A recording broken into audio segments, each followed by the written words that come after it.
All right, Seton Hall takes on DePaul in a conference rivalry, and that's going to be a 5 o'clock Eastern tip-off on Thursday, January 13th, 2022.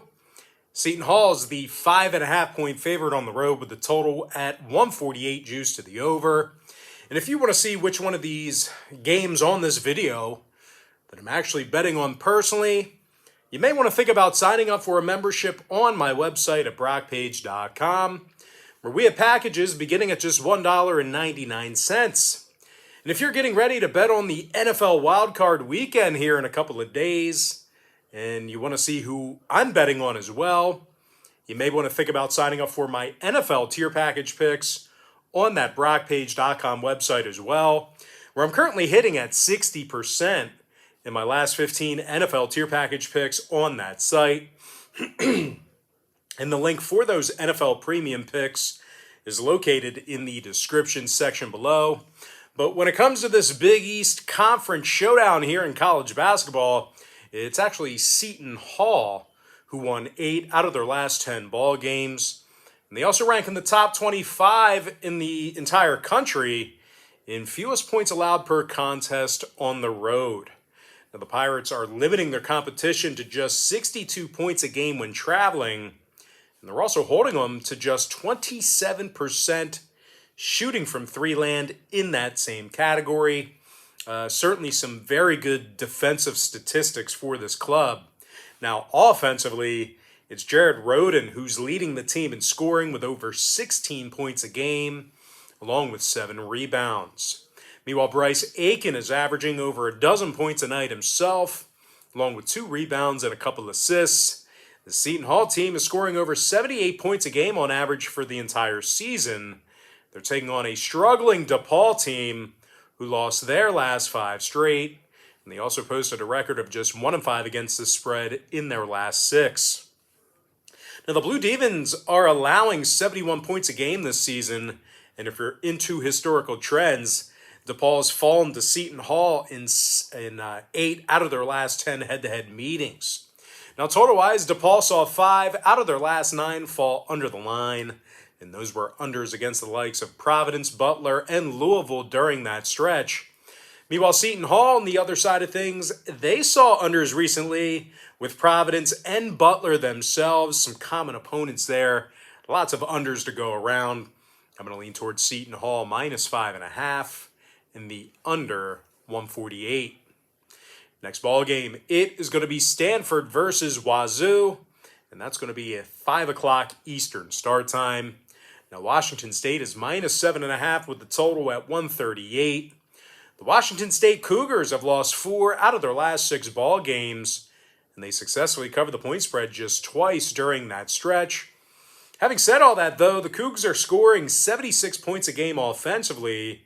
They're amongst the better teams in the Pac-12 in offensive rebounding.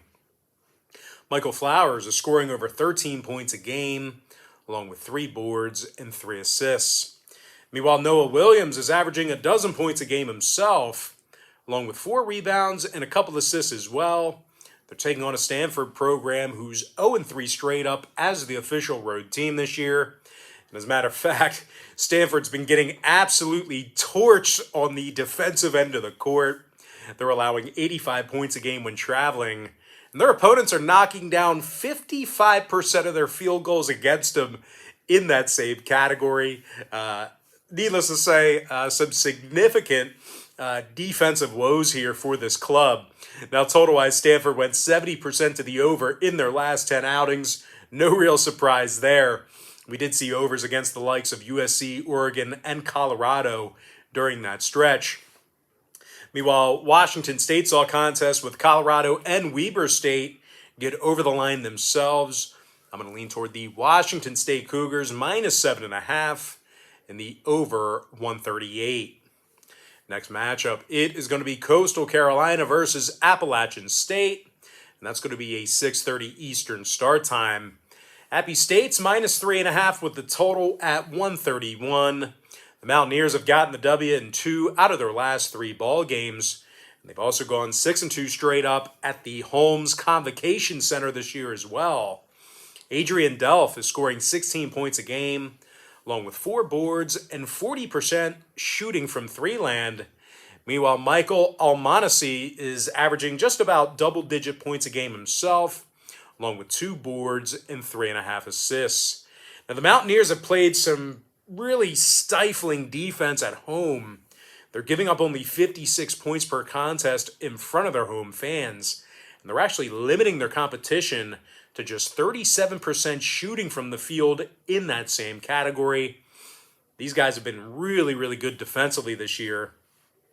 They're taking on a Coastal Carolina team who lost 3 out of their last 5 themselves. They also find themselves 0-3 straight up as the official road team this year. The Chants are averaging only 64 points per contest away from their home court.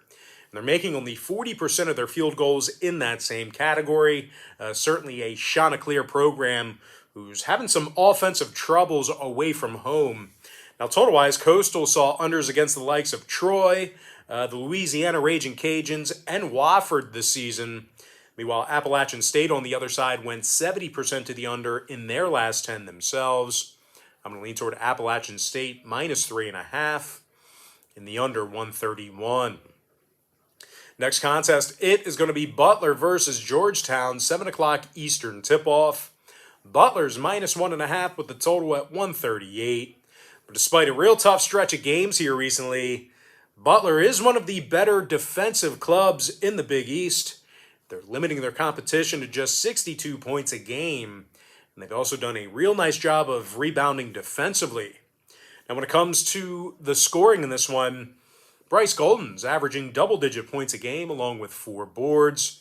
Meanwhile, Jaden Taylor is scoring 10 points a night himself along with 3 rebounds.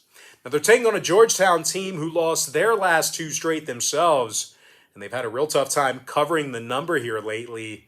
The Hoyas went just 3-6 against the spread in their last 9 ball games, with failures to cover coming against the likes of Longwood, St. Joe's, and Marquette during that stretch. Now, the Hoyas have played some really sloppy defense at home this year.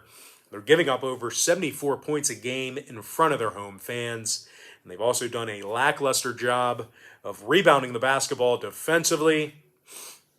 Now, total-wise, Georgetown's last 3 straight got over the posted number. They also went 70% to the over in their last 10. Meanwhile, Butler saw overs against the likes of Xavier and Oklahoma recently themselves. I'm going to lean toward Butler, minus 1.5 in the over 138. Next ball game, it is going to be Florida Atlantic versus Middle Tennessee State, and that's going to be a 7 o'clock Eastern tip-off. The Middle Tennessee State Blue Raiders are minus 4 with a total at 141.5. Now, the Blue Raiders, they've struggled recently. They're currently on a 3-game losing streak, and they also took the loss in 5 out of their last 7. Having said that, though, the Blue Raiders are one of the best covering teams in the country, and they've yet to lose a game at home this year. The Blue Raiders are averaging 83 points a game in the Murphy Athletic Center. And they're actually led by Josh Jefferson, who's scoring over 12.5 points a game, along with a couple of boards and 92% shooting from the stripe. Meanwhile, Donovan Sims, he's making 93% of his free throws himself. And he's scoring just about double-digit points a game. And of course, speaking of shooting, Middle Tennessee State, they are making nearly 50% of their field goals in front of their home fans. Meanwhile, defensively on the other end of the court, they're actually allowing only 60 points a game on their home court as well. They're taking on a Florida Atlantic team who lost 3 out of their last 4 road games, and they actually successfully covered the number just once during that stretch. Now, the Florida Atlantic Owls, they are allowing their opponents to make a staggering 44% of their three-pointers against them when they travel. That is a pretty big number. It's tough to do to let your opponents hit that many three-pointers against you. FAU's also allowing their opponents to make 49% of their field goals against them when they're away from home as well. Now, when it comes to the total in this one, FAU saw overs recently against Marshall, Stetson, and Troy. Meanwhile, MTSU went 6-3 the over in their last 9 themselves. I'm going to lean toward Middle Tennessee State -4 in the over 141.5. Next matchup, North Texas versus Marshall, 7 o'clock Eastern start time. North Texas is -3 with the total at 137.5. But despite being favored on the road here, it's North Texas who failed to cover in their last 2 straight, and they're scoring just 66 points per contest overall for the entire season. And in addition to shooting only 42% from the field this year, their Mean Green has also had a really tough time grabbing offensive rebounds. Now they're taking on a Marshall team who actually rebounds quite well on the offensive end of the court themselves. The Herd's currently in the top 35 in the entire nation in offensive rebounding, and they're scoring over 80 points a game in front of their home crowd. Tavion Kinsey is averaging over 20 points a game, along with 5 boards and 4 assists. Meanwhile, Obinna Anokili Killen is shooting over 42% from 3 land himself, and he's also averaging 13 points a game. Now, the Thundering Herd, they've gotten the W in 6 out of their last 9 outings at the Henderson Center. And when it comes to the total in this one, Marshall went 7-1 to the under in their last 8 ball games. Meanwhile, North Texas went 6-3 to the under in their last 9 themselves. I'm going to go ahead and lean toward Marshall +3 in the under 137.5. All right, next ball game, we're talking about some Big Ten action. Should be a good one. I'm talking about Ohio State versus Wisconsin, and that's going to be a 7 o'clock Eastern start time. Now, the Wisconsin Badgers are -3.5 with the total at 140. The Badgers are on a 5-game winning streak, and they also got the W in 11 out of their last 12. Now, Wisconsin has also been pretty dominant at the Kohl Center, going 7-1 straight up in front of their home fans this year. Johnny Davis is scoring over 22 points a game, along with 7 boards and a couple assists. Meanwhile, Brad Davison is averaging 14.5 points a game himself, along with 4 rebounds. Wisconsin scores 76 points a game on their home court. Meanwhile, defensively on the other end of the court, they're limiting their competition to just 64 points a night. Now, they're taking on a Buckeye squad who failed to cover in 3 out of their last 5 ball games. And they're actually playing just 500 basketball away from home this year. And oddly enough, their opponents are knocking down nearly 80% of their free throws against them when they travel. Kind of a quirky trend there, but I've got to imagine that, Ohio State, they're just fouling the wrong guys, or they're just getting in such trouble at the end of games on the road that they just have to foul whoever gets the ball. But that's a weird stat. Once again, their opponents are hitting 80% of their free throws against them when they travel. Now, total-wise, Ohio State went 70% to the over in their last 10 outings. 5 out of the Buckeyes' last 6 contests away from home got over the line as well. Meanwhile, Wisconsin went 8-1 to the over in their last 9 themselves, and those were overs against the likes of Maryland, Iowa, and Purdue during that span here more recently. I'm going to go ahead and lean toward Wisconsin -3.5 in the over 140. Next matchup, it is going to be Oklahoma State versus Texas Tech, 7 o'clock East. Texas Tech is -7.5 with the total at 129. Now, Tech's a perfect 9-0 straight up at home this year, and they successfully covered the point spread in 67% of those contests. The Red Raiders are amongst the best teams defensively in the entire nation, as they're allowing only 57 points a game at home. And they also find themselves in the top 10 in the country in defensive rebounding as well. Texas Tech is holding their opponents to a piddly 37% shooting from the field. Meanwhile, scoring-wise, Kevin McCullough is back in the lineup. He's averaging 13 points a game along with 6 boards and 3 assists. Meanwhile, Bryson Williams is draining 42% of his three-pointers. He's also averaging 12 points a game. Now, they're taking on an Oklahoma State team who lost 5 out of their last 7, and they've been amongst the worst covering teams in the Big 12. As a matter of fact, the Cowboys posted a record of just 1-7 against the spread in their last 8 outings, with failures to cover against the likes of West Virginia, Wichita State, and Oral Roberts.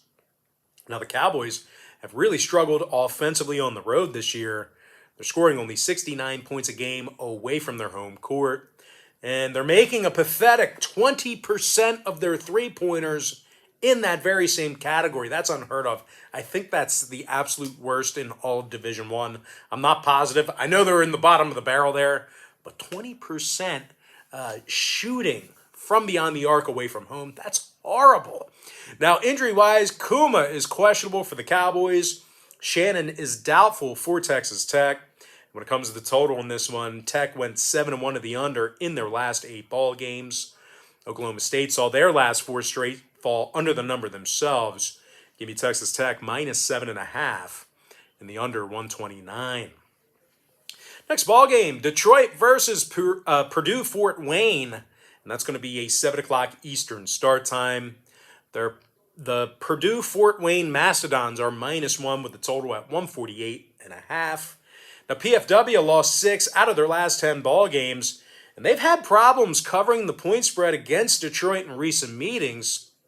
Having said that, though, when it comes to covering the number this season, well, Fort Wayne's gone 5-0 against the spread in their last 5 straight, and they're scoring over 77 points a game at home.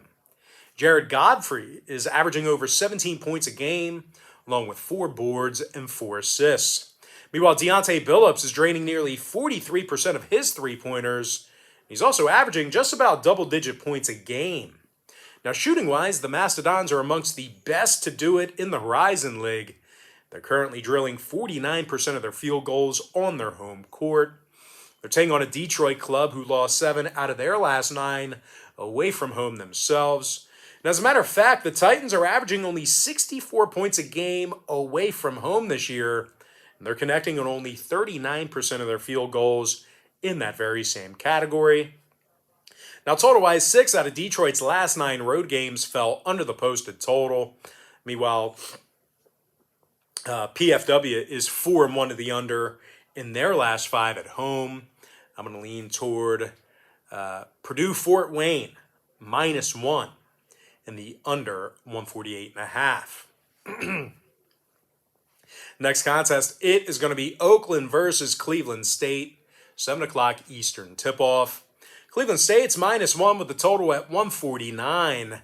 Now, the Cleveland State Vikings are on a 4-game winning streak, and they also got the W in 10 out of their last 11. The Vikes have done a real nice job offensively at home this season. They're scoring over 75 points a game at the Wolstein Center, and they're making nearly 50% of their field goals in that same category. Demoy Hodge is averaging over 15 points a game along with 3 boards. Meanwhile, Torrey Patton is scoring over a dozen points a game himself, along with 3 assists. Now, defensively, on the other end of the hardwood, this Cleveland State team limits their competition to just 64 points a game at home. And they're also limiting their competition to just 38% shooting from the field in that same category. They're taking on an Oakland team who lost 3 of 6 as the road team this year, and they shoot just 26%. They're shooting just 26% from 3-land when they travel. As a matter of fact, the Golden Grizzlies are averaging only 67 points a game away from their home court. And when it comes to the total in this one, Oakland saw unders recently against the likes of Robert Morris, Bowling Green, and IUPUI. They're officially 5-1 to the under as the road team as well. Meanwhile, Cleveland State is 4-3 to the under in front of their home crowd. I'm going to lean toward Cleveland State -1 in the under 149. Next ball game, it is going to be Indiana versus Iowa, and that's going to be a 9 o'clock Eastern start time. The Iowa Hawkeyes are -4.5 with the total at 150. Now, Iowa's been really good at home this season. They're 9-1 straight up at the Carver Hawkeye Arena. Iowa's also amongst the best teams in the entire country in home scoring as well. They're averaging over 93 points a game in front of their home fans. Keegan Murray is scoring over 24.5 points a game, along with 7 rebounds and 60% shooting from the field. And speaking of shooting, his twin brother, Chris Murray, is drilling 44% of his 3 balls himself. He's averaging just about double-digit points a game. Now, the Hawkeyes are in the top 5 in the nation in scoring on average per game. Meanwhile, defensively on the other end of the court, they're limiting their competition to just 30% shooting from three land at home. Now they're taking on an Indy team who's winless on the road this season. They also failed to cover the point spread in all three of those road losses. Now, it kind of feels like the Hoosiers are going to, really run into some problems defensively here this evening. I'll tell you this much, if Iowa's ability to score a ton of points ain't bad enough, well, the Hoosiers themselves are already allowing nearly 80 points a night when they travel. So this could potentially be a disastrous formula for Indiana backers. Now, total-wise, Indiana saw 5 out of their last 9 get over the line, throwing out that Ohio State game. The Hoosiers also went 70% to the over in their last 10 head-to-head meetings with Iowa. So if you're into historical trends, well, you've seen a lot of overs between these two teams. Meanwhile, the Hawkeyes on the other side, well, they're 9-1 to the over at the Carver Hawkeye Arena. I'm going to lean toward Iowa -4.5 in the over 150. Next contest, it is going to be Oregon versus UCLA. That's going to be a 9:30 Eastern tip-off. UCLA is -10.5 with the total at 141. Now, the Bruins are a perfect 6-0 straight up at home this year, and they've actually done a real nice job scoring with the basketball. That said, though, for a team laying double digits in this spot here, UCLA, they're certainly struggling to cover the number this year. The Bruins went just 1-3 against the spread in their last 4. And they also failed to cover in 6 out of their last 9. Now, the Bruins have also had some difficulty guarding the 3-ball at home this year. They're taking on an Oregon team who does a pretty nice job of shooting the basketball themselves. The Ducks are making nearly 48% of their field goals this season, and they currently find themselves in the middle of a 3-game winning streak. Now, Will Richardson, he's scoring over 13 points a game, along with 3 boards and over 44% shooting from 3 land. Meanwhile, Jacob Young is scoring 10.5 points a night himself, along with 3 rebounds and a couple assists. Now, defensively, on the other end of the court, the Ducks have actually been pretty tough, in that particular category. They're allowing only 64 points a game on the road, and they're actually limiting their competition to just 28% shooting from 3 land in that same category. Now, when it comes to the total in this one, the Ducks saw their last 2 straight get over the line. They also went 8-1 to the over in their last 9. Meanwhile, UCLA's 5-1 to the over in their last 6 home games, 70% to the over in their last 10 head-to-head meetings with Oregon. I'm going to lean toward the Oregon Ducks +10.5 in the over 141. Next ball game, it is going to be BYU versus Gonzaga, 11 o'clock Eastern start time. The Gonzaga Bulldogs are -14.5 with the total at 152. Now, Gonzaga is on a 5-game winning streak, and they're also a perfect 9-0 straight up at the McCarthy Athletic Center. The Bulldogs are scoring over 88 points a night in front of their home fans, and they're also making nearly 53% of their field goals in that same category. Drew Timme scoring over 16.5 points a game, along with 5 rebounds and a couple assists. Meanwhile, teammate Chet Holmgren, he's scoring 13 points a game himself, along with 8 boards and 61% shooting from the field. A lot of that is close-range shots, layups, stuff like that. But still, when you have a guy making 3 out of 5 shots from basically underneath the basket, that could be certainly a dangerous formula there. And I'll tell you what, speaking of shooting from the field, Gonzaga actually leads the entire country in offensive field goal percentage. They're also in the top 5 in offensive rebounding. Now, they're taking on a BYU team who lost 9 out of their last 10 meetings with the Zags, and they also failed to cover 7 times during that stretch. So when it comes to these head-to-head matchups, it's certainly favored Gonzaga. And as a matter of fact, the Cougs, BYU, they've given up over 84 points a game to Gonzaga in those last 10 meetings together. Now, BYU's also failed to cover the point spread this season against the likes of Liberty, Vanderbilt, and Creighton. When it comes to the total in this one, the Cougs saw their last 2 straight fall under the line, and those were unders to the likes of St. Mary's and University of Pacific during that span. Meanwhile, Gonzaga saw 5 out of their last 9 fall under the total themselves. I'm going to lean toward Gonzaga minus 14.5 in the under 152. Next ball game, it is going to be Colorado versus Arizona, and that's going to be an 11 o'clock Eastern start time. Arizona's minus 15.5 with the total at 153. The Wildcats have won 12 of 13 to start the season, and they're also undefeated at home. Arizona scoring over 95 points a game at the McHale Memorial Center, and they're currently leading the nation in scoring on average per game. Benny Mathurin is scoring over 18.5 points a game, along with 6 boards and nearly 40% shooting from three-land.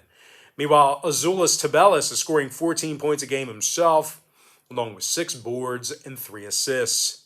The Wildcats are also leading the entire country in offensive rebounding per game.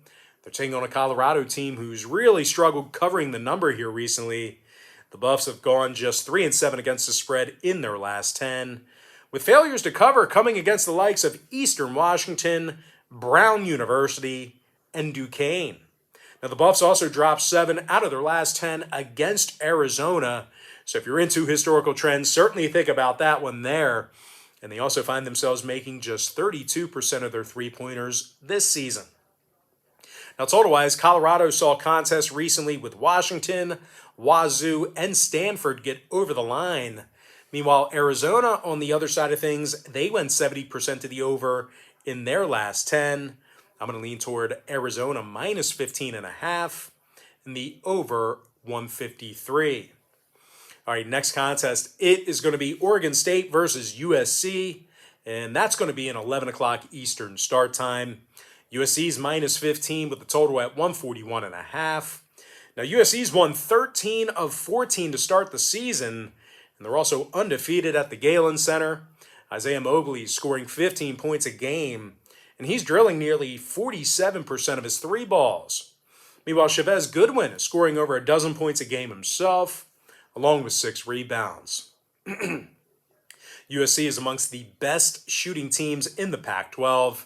They're making 49% of their field goals this year, and they actually rank in the top 20 in the nation in that category. The Trojans are also in the top 15 in the country in offensive boards. Now, they're taking on an Oregon State program who lost 11 out of their last 13 themselves, and they've yet to get a win this year away from home. The Beavs are averaging only 61 points a game when traveling this year, and they're making just 25% of their three-pointers in those ball games. Now, Oregon State is also amongst the worst teams in the entire nation in offensive rebounding, really struggling in the painted area. Now, total-wise, the Beavs saw 7 out of their last 10 meetings with USC fall under the line. So if you're into historical trends, this one certainly favors the under in this one. Meanwhile, the Trojans, on the other side of things, they went 70% to the under in their last 10 outings this year themselves. And those were unders against the likes of Georgia Tech, Washington State, and San Diego State. I'm going to lean toward USC minus 15 and the under 141.5. And with that, guys, we're going to jump into our quick pick recap, powered to you by my website at brockpage.com, where we are currently hitting at 60% in our last 15 NFL tier package picks. I like Seton Hall minus 5.5 under 148. Washington State minus 7.5 over 138. Give me Appalachian State minus 3.5 under 131. Butler minus 1.5 over 138. Middle Tennessee State minus 4 over 141 and a hook. Marshall plus 3 under 137.5. Wisconsin minus 3.5 over 140. Texas Tech minus 7.5 under 129.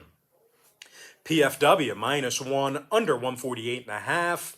Cleveland State minus 1 under 149. Iowa Hawkeyes minus 4.5 over 150. Oregon, the Oregon Ducks plus 10.5 over 141. Gonzaga minus 14.5 under 152.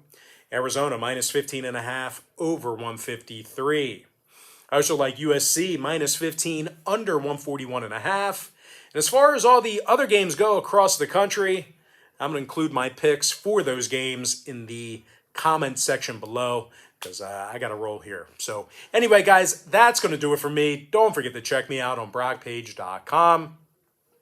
If you guys do end up getting a membership here today on my website, just keep in mind you're going to get billed the day you sign up and then the first of every month following that.